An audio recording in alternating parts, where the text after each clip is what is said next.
يا نبي سلام عليك، يا رسول سلام عليك، يا حبيب سلام عليك، صلوات الله عليك. Mulianya pengorbananmu, kebaikan yang kau seru. Mulianya pengorbananmu, kebaikan yang kau seru. Biarpun halangan menimpa, namun dirimu tetap tabah. Biarpun halangan menimpa, namun dirimu tetap tabah.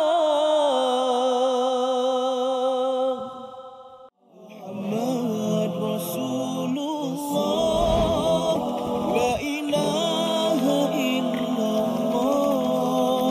Muhammad Rasulullah, la ilaha illallah. Muhammad Rasulullah.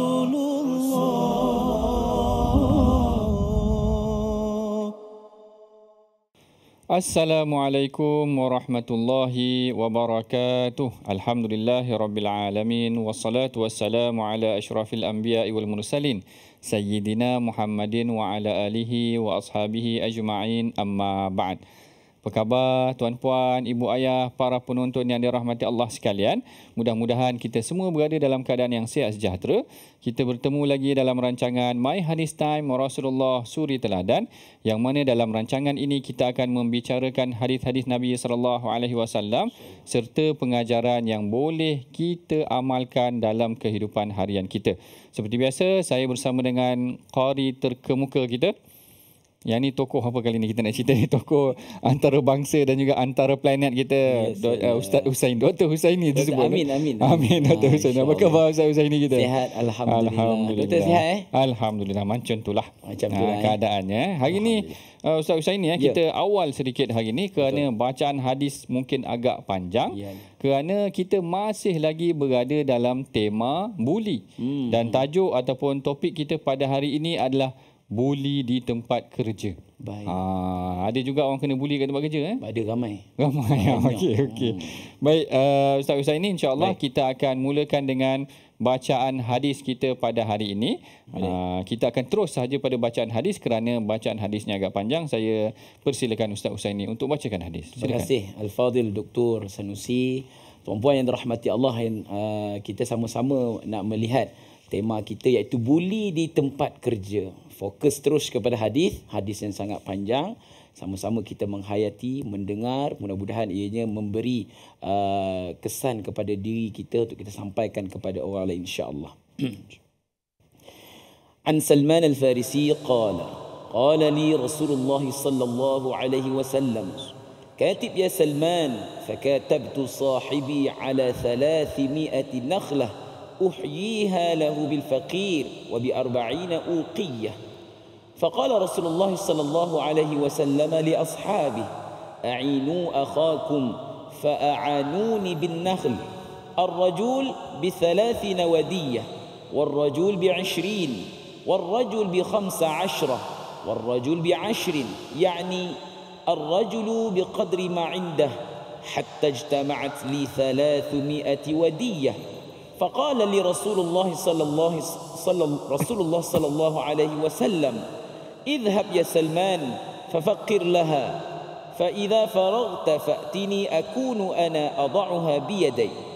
قال ففقرت لها وأعانني أصحابي، حتى إذا فرغت منها جئته فأخبرته، فخرج رسول الله صلى الله عليه وسلم معي إليها، فجعلنا نقرب له الودي ويضع رسول الله صلى الله عليه وسلم بيده. فوالذي نفس سلمان بيده ما ماتت منها ودية واحدة، فأديت النخل wa baqiya alayya al-mal. Salman Al-Farisi radhiyallahu anhu meriwayatkan, Rasulullah sallallahu alaihi wasallam bersabda kepadaku, mintalah tuanmu membebaskanmu, wahai Salman. Maka tuanku meletakkan syarat kepadaku untuk menanam 300 pokok kurma yang aku tanam sendiri untuknya, serta membayar 40 uqiyah perak. Rasulullah sallallahu alaihi wasallam berkata kepada para sahabat, bantulah saudara kamu ini. Mereka pun membantuku dengan memberikan pokok kurma. Seorang menyumbang 30 pokok, seorang lagi 20, yang lain 15 dan yang lain 10, mengikut kemampuan masing-masing sehingga cukup 300 pokok. Baginda sallallahu alaihi wasallam bersabda, pergilah wahai Salman dan gali lubang-lubang untuk menanam pokok-pokok itu. Apabila selesai, datanglah kepadaku, aku sendiri yang akan menanamnya dengan tanganku. Maka aku menggali lubang dan para sahabatku membantuku. Setelah selesai, aku pergi kepada Rasulullah dan memberitahunya. Kemudian baginda keluar bersamaku. Kami membawa anak-anak pokok itu kepada baginda dan baginda sendiri yang menanamnya. Demi Allah yang jiwa Salman berada di tangannya, tidak ada satu pokok pun yang mati. Maka aku telah menyelesaikan syarat pokok kurma, hanya tinggal bayaran 40 uqiyah sahaja. Musnad Ahmad nombor 23737. Ini satu hadis yang sangat panjang. Hadis yang sangat panjang, betul. Jadi saya tak nak buang masa, doktor. Masa pun kata terikat gitu. Jadi silakan, doktor. Baik, terima kasih Ustaz Husaini. Hadis ni agak panjang, menceritakan sebenarnya ada beberapa aspek. Dan apa kaitannya dengan buli? Yang kita lihat di sini adalah dari aspek sebenarnya bagaimana Salman menjadi hamba itu sendiri sebenarnya adalah salah satu kaedah yang zalim sebenarnya. Sebab kalau kita baca sejarah bagian beliau yang panjang, beliau menceritakan yang beliau asal daripada Yaman, berpindah ke Syam, pergi ke Iraq, kemudian pergi ke Madinah dan sebagainya. Kisahnya sangat panjang. Di pertengahan jalan, ada yang kata dia memang menawarkan diri untuk menjadi orang suruhan kepada satu kumpulan. Tapi ada pandangan yang menyatakan beliau sebenarnya telah ditipu dan akhirnya menjadi hamba kepada seorang Yahudi di Madinah. Nah, ini asalnya bagaimana Salman Al-Farisi dapat datang ke Madinah untuk bersama dengan Rasulullah sebenarnya untuk mencari hidayah dan mencari juga Nabi yang dikatakan muncul pada zaman tersebut. Tetapi dia telah dizalimi, iaitu sehingga menyebabkan dia menjadi hamba kepada seorang Yahudi tersebut. Dan apabila beliau cuba untuk membebaskan, dia jadi hamba agak panjang kerana Salman ni dah berada di Madinah pada awal lagi. Maknanya dia dah ada pada perang Badar, dalam perang Uhud pun dia dah ada. Maknanya dia dah ada lama dekat Madinah tapi tak boleh nak pergi perang kerana menjadi hamba kepada orang Yahudi tersebut. Jadi Rasulullah sallallahu alaihi wasallam kata kepada dia, yang ini yang dikatakan katib ya Salman. Dia kata, bebaskanlah diri kau wahai Salman, kau pun asalnya bukan hamba pun. Engkau kena scam ya, boleh kena scam Dia kena scam lah kat sini. Boleh, tetapi tuan dia bagi syarat yang kita anggap ini sebenarnya satu pembulian. Buli kerana diberi syarat yang luar biasa, kena tanam seorang diri 300 batang pokok. Kalau kita boleh bayangkan pokok tamar ataupun kurma ni, dia macam pokok pokok apa? Pokok kelapa sawit. Kelapa sawit. Saya ni nak cakap pokok apa tu? Kismis ke apa? Pokok kelapa sawit Pokok kelapa sawit nak tanam 300 batang seorang-seorang. Maknanya macam sengaja diberi, mungkin untuk tidak ingin membebaskan dia, tetapi nampak dia dibantu oleh saudaranya. Ini yang kita bayangkan ada unsur-unsur pembulian ataupun buli pada majikan Salman itu sendiri bersama dengan Saidina Salman. Secara umumnya sedemikian. Kita akan sambung huraiannya sebelum daripada kita berehat. Sebelum kita berehat, kita biasanya ada soalan kuis yang kita berikan. Ustaz Husaini, kita bacakan dahulu apakah dia soalan kuis kita untuk episod kali ini, insya-Allah. Baik, itu dia. Kejap lagi kita nak dengar penjelasan menyeluruh lah tentang hadis ni. Kuis kita pada hari ini, tuan-puan, bersedia dengan soalannya. Surah apakah yang dinamakan dengan salah satu nama peperangan Rasulullah sallallahu alaihi wasallam? Itu dia Surah apa tu? Dia kira senang sebenarnya. Senang. Nampak? Jawapan dia tu kan. Jawapan dia macam senang. Dia macam macam surah apa yang dinamakan dengan nama ibadah? Ada Ustaz sini ada tu ni. Surah Haji. Haj. Suratul Hajj. Kerana tak ada surah solat. Surah zakat pun tak ada. Surah syahadah pun tak ada. Surah puasa pun tak ada. Surah haji ada. Tapi yang ini berkaitan dengan peperangan. Jadi kita akan jawab jawapan ni nanti pada penghujung rancangan.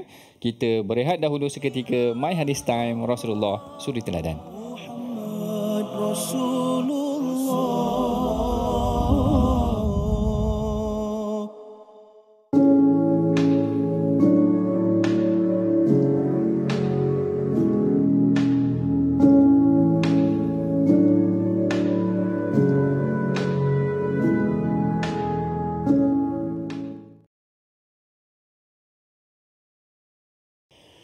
صلاة بالسلام المبين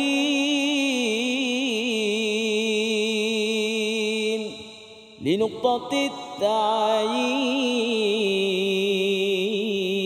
التعيين يا غرامي صلاة بالسلام المبين لنقطة التعيين يا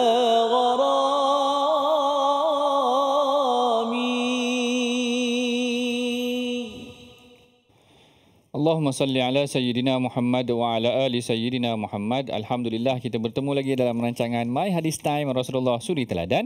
Kalau pada sesi yang pertama tadi kita telah bacakan hadis yang panjang menceritakan bagaimana Salman ini dizalimi dan kemudian dia nak membebaskan dirinya seolah-olah dibuli pula. Kerana dia seakan-akan tak boleh nak membebaskan dirinya, melainkan dia kena diberikan bebanan kerja yang luar biasa. Ini sebenarnya salah satu daripada elemen buli yang akan kita bincangkan, iaitu seorang bos tu dia bagi bebanan kerja luar daripada job scope dia. Contoh kalau Ustaz ini sekarang ni sebagai kori, kita lantik sebagai kori, tapi saya suruh buat air untuk saya boleh? Contoh ataupun pergi belikan goreng pisang katakan. Tapi kalau saya okey tak ada masalah. Kalaulah dia tak ada elemen unsur yang zalim itu tadi, nanti kita akan tengok definisi buli ini sendiri, termasuklah maknanya dia repeatedly, maknanya dia dilakukan secara berulang-ulang, kemudian dengan tujuan menyakiti, kemudian dengan tujuan maknanya memberikan ancaman kepada seseorang ataupun menyebabkan dia berasa tidak selesa sehingga memberikan kesan kepada fizikal ataupun mental seseorang. Maknanya kalau bukan semata-mata secara perbuatan doktor, kan buli kerja ni kadang-kadang ada tempat kerja kolik kan, dia cakap dengan ni bercakap tentang perkara yang tak baik, tentang tubuh badan kawan dan sebagainya. Kadang-kadang dia panggil dengan panggilan yang tak sesuai, kemudian berulang-ulang sampai kawan tu rasa malu, segan, dengan tujuan yang mungkin memang nak menyakitkan hati persaingan sesama kawan. Ini adalah salah satu daripada elemen buli yang kita dapati, yang kita lihat juga bagaimana seolah-olah terangkum ataupun tersirat secara tidak langsung daripada hadis Salman tu tadi. Sebelum kita meneruskan perbincangan kita, Ustaz ini kita bacakan dahulu biodata perawi kita atau tokoh perawi kita, siapakah dia pada kali ini, insya-Allah. Silakan Ustaz ini. Terima kasih Al-Fadhil Doktor. Tuan-puan, jom sama-sama kita lihat di skrin yang telah tertera siapakah sebenarnya perawi hadis kita, iaitu beliau Salman Al-Farisi radhiyallahu anhuma. Beliau berasal daripada Parsi, dan beliau juga seorang yang bersungguh-sungguh mencari hidayah, dan beliau adalah orang yang memberi idea menggali parit ketika mana perang Khandaq. Kira Farsi ni doktor dekat Iran, dekat Iran sekarang. Dia antara kawasan Iran, Afghanistan, ni kawasan Go Ahead Gostan. Kawasan yang Tantan ni tadi, itu cerita Piramli. Itu cerita Piramli. Yang ni tentang kawasan-kawasan Tantan tu lah. Cuma dia berasal daripada Asfahan ataupun Asbahan ni dalam bahasa Arabnya. Kawasan Iran, cantik kawasannya Isfahan ni. Kalau Ustaz ni ada dulu, sebab saya pernah present satu paper di Isfahan, kawasan yang cantik tapi jauh sikit. Jadi boleh imagine daripada Isfahan tu tadi, dia mencari hidayah tu pergi ke negeri Syam. Bila pergi ke negeri Syam sebenarnya dia agak kagum dengan agama Kristian. Tapi dapatan dia yang pertama bila dia pergi ke gereja yang tempat dia mengabdikan diri di Syam ni, dia dapati padri tu menyeleweng duit sumbangan kepada gereja. Menyebabkan dia kecewa juga, tapi akhirnya dia minta pendapat orang yang berada di gereja, kata kau kena berpindah ke Iraq. Lalu pindah ke Iraq. Daripada Iraq pindah balik, maknanya berpusing sehinggalah masuk sampai tempat yang didengar akan muncul seorang nabi di Madinah. Jadi maknanya jauh perjalanannya daripada Isfahan pergi ke Syam ni, maknanya pergi ke Jordan, Syria tu, kemudian patah balik ke Iraq, kemudian patah balik ke Madinah, kawasan yang mungkin kita rasa ribuan kilometer punya dia menempuh perjalanan tu tadi. Semata-mata dia nak cari semata-mata hidayah nak cari hidayah, nak mencari Nabi yang dikatakan. Ini maknanya pengajaran yang boleh kita ambil. Salah satunya adalah kita tak rasa lelah untuk kita berjalan mencari satu kebaikan hanya kerana Allah. Kerana ini Salman membuktikan satu contoh yang luar biasa. Berjalan sangat jauh, macam hadis Jabir, yang mana beli seekor unta yang nilainya berapa? Kalau unta sekarang mungkin 5,000, semata-mata untuk cari satu hadis di negeri Syam, menempuh perjalanan yang ratusan kilometer, kemudian patah balik ke Madinah hanya nak dapatkan satu hadis saja. Mana ini adalah pengorbanan yang perlu kita belajar daripada Saidina Salman itu tadi. Kemudian kita masuk kepada perbincangan hadis itu tadi mengenai tentang elemen buli di tempat kerja. Kalau Ustaz Husaini tanya tu tadi, maknanya bukan dengan percakapan ataupun perbuatan sahaja, dengan kata-kata. Sebenarnya ada beberapa bentuk yang kita tengok dalam hadis Nabi pun berlaku. Sebagai contoh, hadis yang diriwayatkan mengenai tentang Abu Mas'ud. Abu Mas'ud ini dia ada seorang hamba, dia pernah pukul hambanya dengan tali libas tu lah. Cemeti tu. Cemeti tu. Jadi dah jadi macam binatang, boleh ke kita kata? Maksudnya dia buat tindakan yang kasar dan dia tak perasan di belakangnya ada Rasulullah. Silap besar lah. Silap besar. Lalu Rasulullah kata, innallaha aqdar alaika min qudratika ya Abu Mas'ud. Dia kata, wahai Abu Mas'ud, Allah lebih berkuasa daripada apa yang kau lakukan ni. Kalau kau zalimi dia, engkau akan Allah Ta'ala balas balik begitu. Ini yang akhirnya menyebabkan Abu Mas'ud tersentak. Kerana yang saya lihat, ada beberapa hadis menunjukkan memang bukan tradisi tetapi dah menjadi budaya yang tak menakutkan mereka. Mereka berani pukul orang. Sama ada pukul pekerja atau anaknya sendiri. Kalau siapa yang pernah baca kisah Saidina Zubair bin Al-Awwam, pernah kena pukul teruk juga dengan ahli keluarga dia sendiri. Biasa. Begitu juga dengan pukul isteri pun berlaku. Macam kes Abu Jaham. Nanti kita akan tengok kalau sempat hadis Abu Jaham ini menunjukkan tindakan agresif ni ada pada penduduk Makkah. Lalu Rasulullah cuba sekat tindakan-tindakan yang salah ini, termasuklah membuli dalam bentuk fizikal begitu dan buli dalam bentuk kata-kata. Buli dalam bentuk kata-kata ni macam yang kita bincang sebelum ni, hadis Abu Dzar, yang mana Abu Dzar panggil seorang hamba tu sebagai anak kepada ibu yang hitam dan sebagainya. Kalau hari ni macam-macam. Kalau di tempat kerja tu mungkin ada kawan, kalau bukan bos pun, bos ni asyik tengok dia ni asyik lambat je, jadi dia bagi label dah, nama siap-siap. Apa label yang macam tu kan? Ataupun orang ni adalah label-label tertentu, orang ni besar ke orang ni, orang macam tu. Sebenarnya kalau dibuat banyak kali, dia adalah satu tindakan yang menzalimi dan dianggap sebagai sebahagian daripada ruang lingkup buli itu tadi. Dan kadang-kadang kita tengok mereka ni dia dalam grup tu ada grup lagi. Dalam satu jabatan tu ada satu lagi jabatan. Bukan jabatan buli lah. Yalah. Dia kadang-kadang tu betul memang doktor. Kan? Kadang-kadang ada orang tu, contoh dia buat satu grup tu. Dia tak invite yang seorang ni. Dia semata-mata dia nak bergosip yang seorang. Tapi tanpa sedar dia dah terjemput. Salah langkah. Salah langkah pula. Dia tiba-tiba dia balas, salah grup. Salah grup kat situ. Jadi perkara tu memang berlaku. Jadi ini yang bimbangnya. Perkara-perkara yang menyebabkan berlakunya macam-macam. Sama ada buli sesama rakan sekerja. Sepatutnya buli sama rakan sekerja ni tak berlaku. Kerana dia satu level sahaja. Tetapi ada dalam kalangan kita boleh buat sedemikian. Menganiaya kawan sendiri. Yang kalau kita tengok sepatutnya itu kerja dia pas kepada orang lain dan perkara itu dilakukan secara berulang sehingga memberikan kesan kepada kawan tersebut. Ada juga yang tanya, maknanya adakah dianggap buli sekiranya bos itu tadi memberikan ketidakadilan, yang ni dibayar lebih, yang ni dibayar kurang. Macam tu juga kalau kita nak tengok yang ini dilihat kepada job scope ataupun polisi company itu juga sendirilah. Sebab kita pun tak tahu bagaimana yang kita tengok kalau sekiranya berlaku kezaliman yang boleh diadukan, berlaku secara berturut-turut dan sehingga memberikan kesan yang fizikal dan mental kepada seseorang, maka dia boleh dianggap sebagai buli di tempat kerja. Jadi ini kita bincangkan beberapa hadis yang telah kita bacakan tadi, hadis Abu Mas'ud, hadis Salman, kemudian hadis Abu Zar, membayangkan elemen tersebut kezaliman pernah berlaku di kawasan tempat kerja pada zaman Rasulullah sallallahu alaihi wasallam. Dan yang ini kita nak tengok nanti bagaimana pula cara mungkin kita boleh menangani perkara-perkara buli ini nanti. Sebelum tu mari kita tengok juga Ustaz Husaini mengenai tentang media sosial kita. Betul. Apa barang ataupun apa apps ataupun medium kan barang ni teringat ni ada nak bayar something terlupa. Apakah dia medium sebaran kita untuk program My Hadis Time kita. Baik, alhamdulillah ya. Kepada siapa yang nak mengetahui dengan lebih lanjut lagi tentang intipati kisah-kisah hadis boleh sama-sama tuan-puan boleh tengok di media sosial kita, ada di Facebook, Instagram, di X, di Thread, YouTube, Telegram macam-macam lagi lah. Boleh subscribe ke, boleh tengok, boleh masuk dalam channel kita. Mudah-mudahan ianya membantu kita memahami dengan lebih jelas lagi hadis baginda Nabi sallallahu alaihi wasallam. Insya-Allah doktor. Okey. Kita nak berhenti rehat. Kita berehat dahulu seketika. Insya-Allah kita bertemu selepas rehat My Hadis Time Rasulullah Suri Teladan.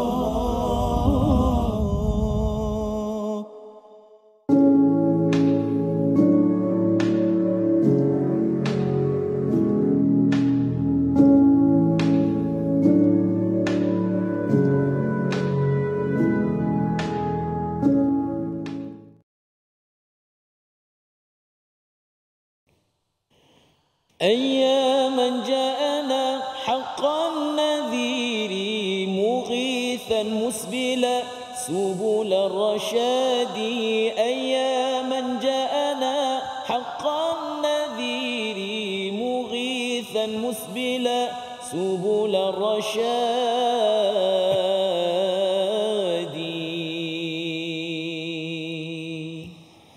Allahumma salli ala Sayyidina Muhammad wa ala ali Sayyidina Muhammad. Alhamdulillah, kita bertemu lagi dalam rancangan My Hadis Time Rasulullah Suri Teladan.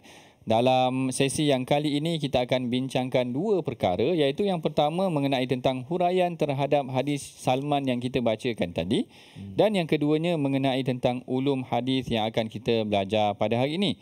Mengenai tentang buli tadi Ustaz Husaini di tempat kerja dia boleh berlaku secara fizikal. Tapi mungkin jaranglah berlaku secara fizikal di tempat kerja ni, menyakiti secara fizikal.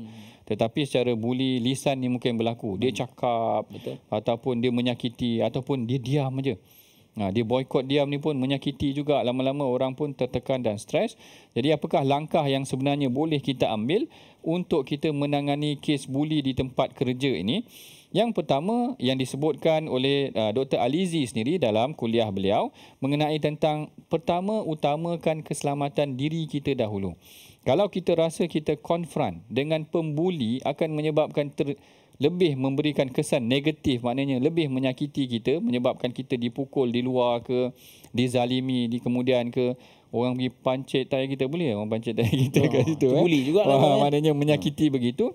Utamakan keselamatan diri kita, maknanya kita lebih baik sebenarnya kita tidak membalas. Dan saya rasa sebenarnya dah pernah orang buat video react secara live, bagaimana orang maki kita, kita senyum saja, lama-lama ataupun kita balas dengan baik, lama-lama dia sejuk sendiri. Berbanding kalau dia marah, kita pun balas balik dengan marah, dia akan lagi panas.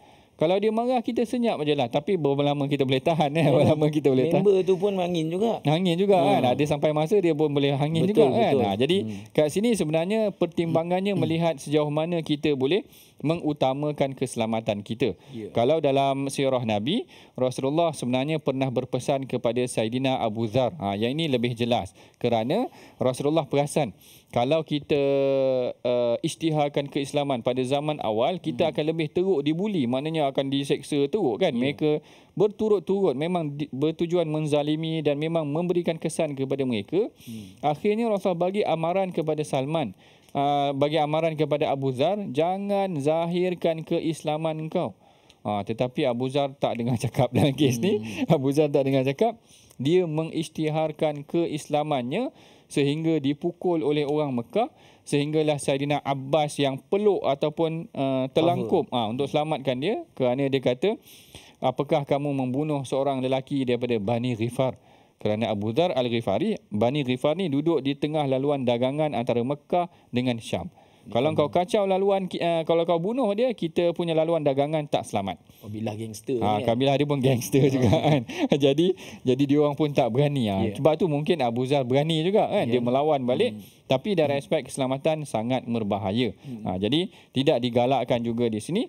Yang kedua, bercakap dengan pembuli, iaitu kita konfront. Yang ni kalau lebih beranilah. Yang pertama tadi hanya kita diam ataupun kita utamakan keselamatan kita. Yang ini kalau berani bercakap dengan mereka. Dan maknanya kita dokumentasikan, kita rekodkan apa buli ataupun apa elemen yang menyakiti itu, kerana lepas tu kita boleh report.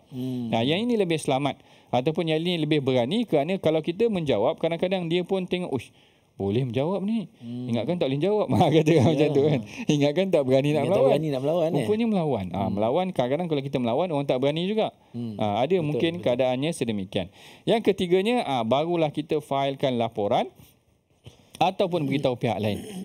Beritahu pihak lain ni maknanya adukan yang ini macam kes. Kalau kita tengok bagaimana Abu Dhar yang kalau bukan Abu Dhar, maknanya Bilal kita bincang sebelum ni, dikacau ataupun dibuli, dizalimi, dia mengadu kepada Rasulullah sallallahu alaihi wasallam.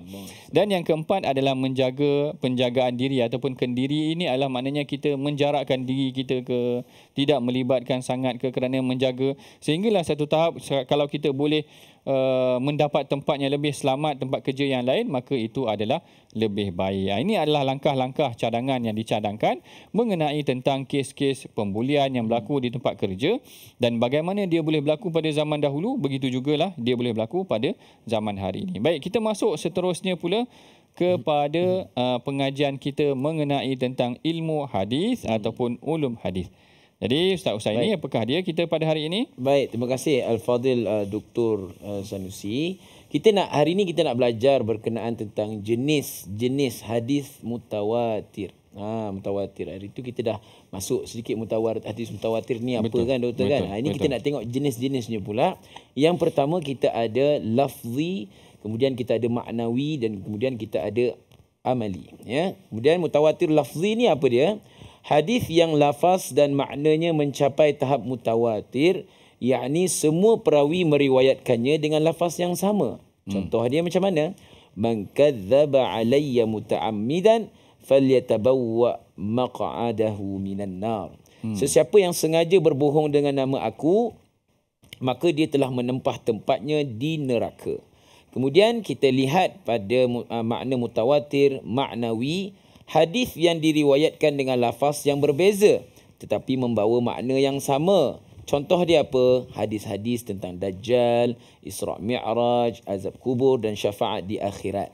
Dan kemudian yang ketiga kita ada mutawatir amali, iaitu apa yang diamalkan dan dinukilkan oleh umat Islam dari satu generasi ke generasi yang lain sehingga hari ini. Contohnya apa? Solat 5 waktu, puasa Ramadan, ibadah haji dan juga zakat. Itu adalah contoh jenis-jenis hadis mutawatir. Mungkin Doktor nak cerahkan lagi berkenaan tentang ulum hadis kita ni. Ni pencerahan ni nak pakai lampu ke macam mana? Dah cukup cerah dah di studio ni. Maksud di sini mutawatir yang kita dah bincangkan dalam episod sebelum ini. Mutawatir adalah hadis yang disampaikan oleh kumpulan yang ramai. Kumpulan yang ramai ini para ulama khilaf.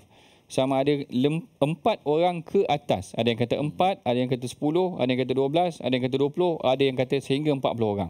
Pada setiap tabaqat, setiap generasi. Generasi sahabat sekongkongnya ada 10 orang cerita benda yang sama. Generasi tabi'i, generasi tabi'i, generasi atba' tabi'i, maknanya penuh sampai zaman Imam Bukhari. Semua ramai bercakap, setiap tabaqat, dan mendengar atau merasanya melalui 5 panca indera. Sama ada nampak, dengar, lihat, rasa, bau dan sebagainya. Inilah definisi kepada mutawatir. Mutawatir lafzi tadi adalah memang lafaz ini berturut-turut berpuluh sahabat dengar. Contoh mutawatir lafzi ni, man kadzaba alayya muta'ammidan, yang dibacakan oleh Ustaz Husaini tadi, ramai sahabat dengar. Nah, kalau nanti kita bezakan dengan hadis innamal a'malu binniyat. Innamal a'malu binniyat yang dengar pertama dikatakan Umar seorang sahaja. Kemudian zaman tabi'in seorang lagi. Kemudian lepas daripada tu baru ramai, bawah daripada tu baru ramai, sehingga dikatakan tahap bawah tu dikatakan mutawatir. Tetapi kalau man kadzaba alayya muta'ammida, hadis yang kata siapa yang sengaja berbohong atas nama Rasulullah, ini memang ramai sahabat dengar. Tabi'in pun ramai, tabi'in pun ramai. Yang ini kita kategorikan sebagai mutawatir. Sukar untuk kita tolak kerana hadisnya didengari oleh ramai sahabat. Itu satu. Mutawatir maknawi pula adalah perkara yang lafaz berbeza.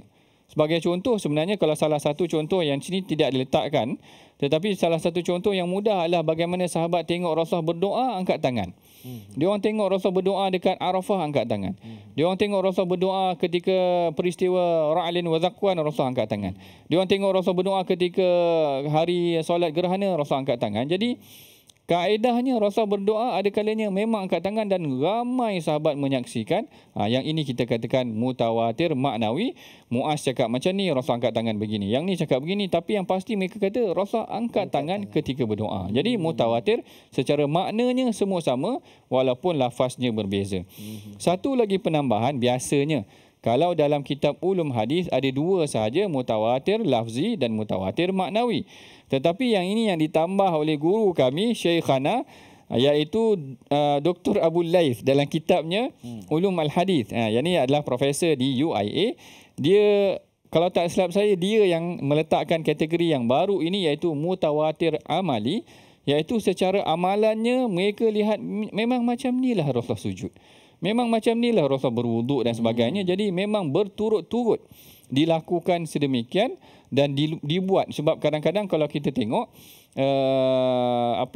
kaedah ibadah solat ni tak berubah-ubah. Yang mana memang tak berubah lah, sebab dia orang memang tengok berturut-turut begitu. Malah kalau ikutkan Saidina Uthman, dia pernah ambil bekas air, kemudian dia berwuduk di hadapan para sahabat dan dia tanya pada para sahabat, beginikah yang dilakukan oleh Rasulullah? Yang ni maknanya kalau mereka lihat secara ramai-ramai ini dan melakukan secara ramai-ramai, maka ini juga boleh dikategorikan sebagai mutawatir amali. Berturut-turut orang lihat Rasulullah solat sedemikian, secara zahirnya ia dianggap sebagai mutawatir. Jadi ini tentang ilmu hadis yang kita bincangkan pada hari ini. Kita rehat dahulu seketika. My Hadis Time, Rasulullah Suri Teladan.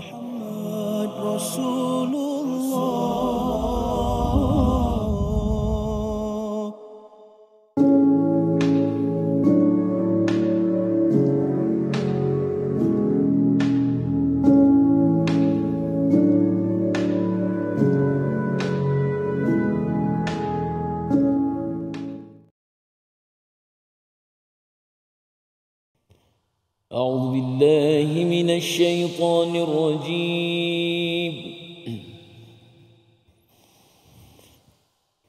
قالت فذلكن الذي لمتنني فيه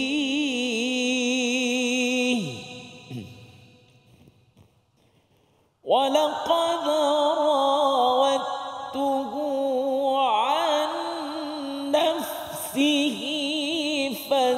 فاستعصم ولئن لم يفعل ما آمره ليسجنن وليكونا من الصاغرين.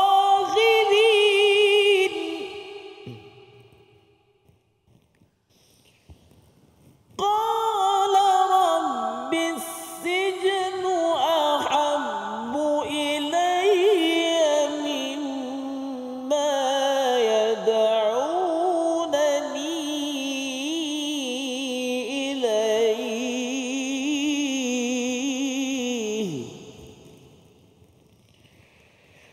وإلا تصرف عني كيدهن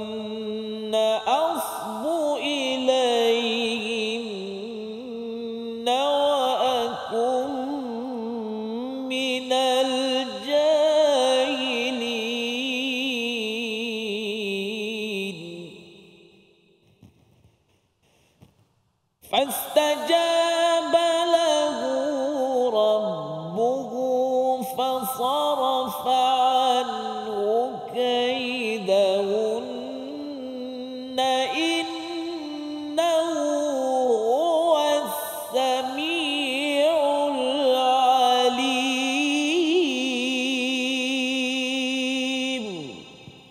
صدق الله العظيم. Sadaqallahul Azim. Alhamdulillah, kita bertemu lagi dalam rancangan My Hadis Time Rasulullah Suri Teladan. Yang mana kalau kita bacakan ataupun perhatikan pada awal tadi, kita dah baca mengenai tentang kisah ataupun hadis Saidina Salman yang kita melihatnya sebagai ada elemen buli, bagaimana majikannya cuba untuk memberikan bebanan yang lebih kepada dia, nak kena tanam 300 batang pokok tamar dan juga kena bayar 40 uqiyah ataupun timbangan emas kalau tak silap saya bagi membebaskan dirinya. Maknanya macam tak nak bebaskan dia pun, saja bagi kerja yang banyak supaya dia tak boleh membebaskan dirinya. Akhirnya Rasulullah dan para sahabat membantu. Kemudian kita bacakan beberapa contoh daripada hadis Nabi.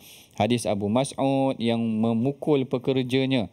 Hadis Abu Dhar yang mencerca seorang hamba. Begitu juga dengan hadis tentang Anas kalau ada pun mengenai tentang yang diminta untuk melakukan pekerjaan tetapi dia tidak melakukannya. Kemudian kita lihat juga apakah langkah penyelesaian untuk kita laksanakan dalam sebuah ataupun dalam satu kes buli. Kita bagi langkah-langkah penyelesaian. Penghujung dalam perbincangan ini kita kaitkan dengan apa yang mungkin boleh kita fahami daripada ayat Al-Quran mengenai tentang kisah buli juga, yang mana kisah Nabi Yusuf ini daripada kecil sampai ke besar dia dianggap sebagai dizalimi dan mungkin juga ada elemen buli. Kerana dia bermula daripada rumahnya, abang-abang dia sendiri tak suka pada dia, betul? Abang-abang dia tak suka pada dia, menzalimi dia, menganiayanya sehingga dicampak ke perigi. Kemudian diambil pula oleh kafilah dagangan, menjualnya pula. Lepas dah jual kemudian pula boleh dikatakan dianiaya, dizalimi ketika di tempat kerja oleh majikannya sendiri. Yang ini yang dibacakan ayatnya oleh Ustaz Husaini itu tadi, yang mana disebutkan dia kata dia iaitu isteri kepada Al-Aziz berkata, itulah orangnya yang menyebabkan kamu mencela aku kerana aku tertarik kepadanya, dan sesungguhnya aku telah menggoda untuk menundukkan dirinya tetapi dia menolak. Jika dia tidak melakukan apa yang aku memerintahkan kepadanya, niscaya dia akan dipenjarakan dan dia akan menjadi orang yang hina. Yusuf berkata, wahai tuanku, aku lebih menyukai penjara daripada memenuhi ajakan mereka. Tengok di sini maknanya daripada kecil ada elemen buli, menzalimi ataupun dizalimi oleh adik-beradik sendiri. Kemudian dijual, kemudian diperdagangkan, kemudian dalam tempoh dengan majikan dibuli juga lagi ataupun dizalimi juga, masuk penjara. Sampai masuk penjara. Ini kisah tentang, kalau boleh dikatakan buli, kerana menampakkan bagaimana dia dizalimi dengan orang yang lebih berkuasa daripada dia. Kalau di tempat kerja begitulah. Maknanya kalau ikutkan Dr. Alizi, dikatakan sejarah awal buli yang disebutkan dalam Al-Quran mungkin juga kisah Iblis dengan Adam. Kerana Iblis kata aku lebih power daripada engkau. Mana macam tu kan, mana merendahkan sendiri Nabi Adam. Ataupun kisah anak-anak Nabi Adam, Qabil dan Habil, buli adik-beradik sendiri sehingga dia tak nak dengar dan sebagainya. Ini yang kita katakan sebagai satu pengajaran yang boleh kita ambil daripada hadis Nabi itu tadi dan juga daripada ayat Al-Quran. Betul. Mungkin saya nak masuk sikit lah kan. Boleh. Kita dengan kes yang berlaku pada hari ini kan, kes buli sehingga menyebabkan kematian.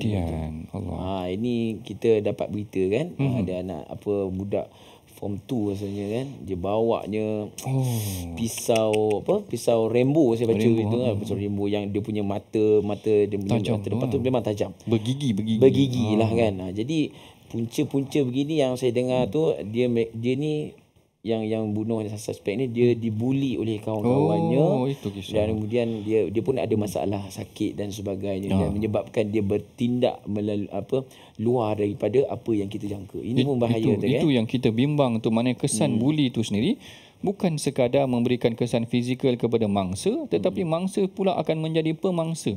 Yang ini disebutkan oleh kajian, yang mana orang yang menjadi mangsa dia akan jadi pemangsa juga. Bila dia dibuli, dia akan menjadi pembuli pula, yang akhirnya tidak memutuskan rantaian bulian ini, kerana yang dibuli akan terus membuli, dan akhirnya yang dibuli akan terus membuli, dan dia akan tak berhenti.